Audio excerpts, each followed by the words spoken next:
Hi, I'm Kim Doyle Wille. Today we're making a Swedish cream with berries, Philly style.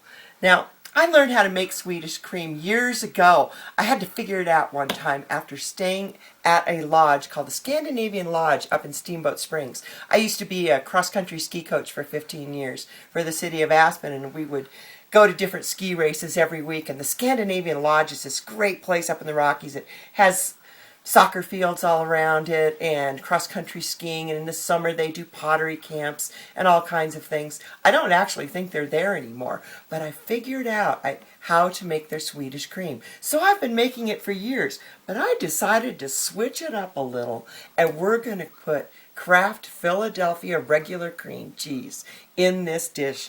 This is going to take just minutes to do. We're going to hit a real winner here. So let's go over to the stove and start. Okay, I've just got kind of a medium heavy saucepan right here. I'm going to mix in a cup of sugar, just granulated sugar. Then I've got 4 teaspoons of unflavored gelatin. Now that's 1 tablespoon and 1 teaspoon, or it's 2 packets of unflavored gelatin. I'm just sprinkling that in there. What I'm going to do is just mix this up. The original recipe years ago, I made it and I softened the gelatin with some cold water, and then I mixed the sugar and the gelatin in my Cuisinart and then drizzled whipping cream over it. But I've come down to this works just great. The granulated sugar mixes that gelatin up because we want to try to avoid much lumping. Now I've got kind of a medium flame going there. I've got 1 cup of heavy whipping cream. This recipe calls for 2 cups, but I've got 1 cup, and I'm just going to go ahead and start drizzling this in. I've reserved the other cup over there because what I'm trying to do is get these ingredients to be as cold as possible so they'll set up quickly within the half hour in the freezer. And if we just cook up 1 cup of the whipping cream and not 2, then that's that much less we have to chill. So what we're going to do is just let this heat. I'll stir this. It only takes about 2 to 3 minutes because we're just going to bring it to the bubbling point. So I'll be right back to you. Okay, see how the sugar has dissolved and the gelatin's all dissolved? There's nothing stuck on the bottom. This is a great way to do this, mixing the gelatin and the sugar together. See how it's just got little bubbles on the top? We don't really want this to heat up. We want to keep this as cool as possible. We just want to make sure the sugar is dissolved, and it is dissolved. See, you can see that. So let's head back on over to the counter. Okay, back to the table. See, that only took 2 to 3 minutes at the most. And I'm at high altitude, so it may only take you 1 minute. So right here, I've got 16 ounces of sour cream. Okay, to that, I'm going to add 1 8-ounce Philadelphia cream cheese at room temperature. Now, I'm just going to take my whisk. See, you don't use very many tools here. I'm just going to take my whisk and whisk that cream cheese right in with the sour cream really quickly. Get it nice and integrated. Look at how nice and rich that is. I love that this is going to be cheesy now. We've got that mixed in. Now, I'm going to go ahead and mix in the other remaining cup of whipping cream. So that's a total of 1 pint or 2 cups of whipping cream. Just go ahead and stir this up and get it all integrated. Now, I've used this recipe for years until recently when I tried it with the cream cheese. It is awesome with the cream cheese.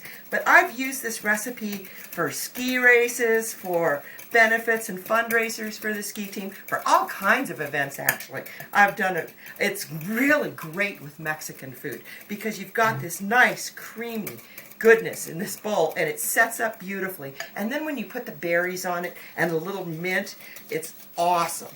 You'll see that it's just such a palate cleanser. Okay, we've got that all mixed up. Now I'm going to go ahead and start drizzle in the sugar and the gelatin and the whipping cream mixture. We'll get all that stuff off the bottom. Make sure we've got all of our gelatin and sugar and whipping cream in here. And we'll just go ahead and whip that together. See, it just comes out to be this beautiful white cream. Now, we'll go ahead. I've got 1 tablespoon of vanilla extract. We're going to put that in there and whisk that up. Just like that. And see, just like that, our dessert is ready. We're going to go ahead and put this in bowls and set this up. I'll be right back to you.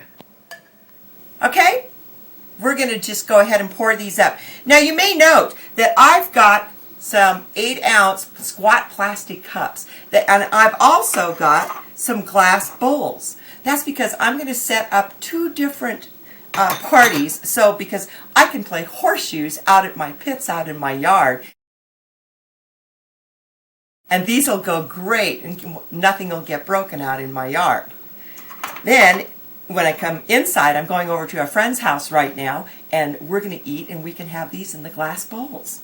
So, you'll note that I've taken it out of the bowl and put it in a pitcher. I used to do the whole thing with taking a ladle and scooping it in, but then I'd have all the drips on the side, and you know, I'm just kind of a nut about not wanting splashes all over the sides. So what I do is I just put it in my 2-quart pitcher, and I just fill these up about half full, because then they're going to get raspberries and blackberries on top of them. So I'll go ahead and finish filling these up, and I'll be right back to you. I'm all done up. This recipe has only taken about 5 or 6 minutes. We're going to stick these in the freezer for 30 minutes. Okay, while we're waiting for those, they're almost done. I've got 2 cups of raspberries here with the juice. We're going to go ahead and just mash it a little, and I've got my pint of fresh blackberries that I'm going to go ahead and mix in with it so we get some good, beautiful, fruity color going here. Now we're just going to mash it lightly just to get those juices going and those blackberries broken up a little. Now I've got the other 1/4 cup of granulated sugar here, and we're just going to mix this into here and let it sit, and it'll be ready to go on our Swedish cream as soon as that comes in from the freezer. Turns out it only took 25 minutes for these to set. Look at how beautiful. See, they don't shake anything. That cream cheese helps set them up that much faster. So I'm going to go ahead and decorate this plate up. First, I've got a little ladle here. I'm just going to take a ladle of the juice and the berries and put it right over the top of one of these. And then I'll go ahead and finish these up in a bit. But I think what we'll do is we'll just take mint. Was $5 today for mint at the store, and it was $3.99 for a plant. So I just am going to add to my mint collection because my mint's not up in my garden yet. So, and I saved a few blackberries, so we'll put a few blackberries on the side there. And I think that's looking beautiful. What do you think, Libby Summers? Did I get it? Okay, let's take a bite of this. I think this is going to be delicious. I just love fresh fruit. I love having this cream. Oh, and look at how beautifully that stands up. Oh, this is so yummy. It's great as the juices work their way through the Swedish cream. It's awesome. Let's take a bite.